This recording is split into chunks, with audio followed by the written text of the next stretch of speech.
day, everybody. My name is Tabi Maj. Welcome to my English online class. Today's lesson is about transitive and intransitive verbs. Please check the board and see what we are learning today. Today we are learning about transitive and intransitive verbs. Number one, a verb can be transitive or intransitive depending on whether or not it is followed by a direct object. So the object can tell us whether the verb is transitive or intransitive. Here's a characteristic. A transitive verb takes a direct object. So with the transitive verb, it takes a direct object. Here's an example.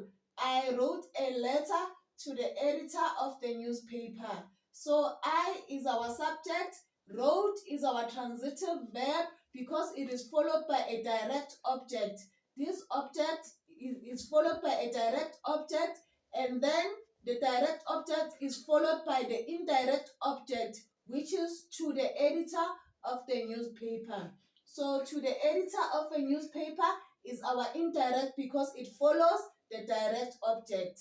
So intransitive verbs are not followed by a direct object. So intransitive verbs are not followed by a direct object. Here's an example. I wrote to the editor of the newspaper. So I is our subject, wrote is our intransitive verb, to the editor of the newspaper is our indirect object because it follows the intransitive verb. There's no direct object. There's only one indirect object. So here's our example. I wrote out of concern. I is our subject, wrote is our intransitive verb, because it is followed by out of concern, which is our adverbial phrase of reason.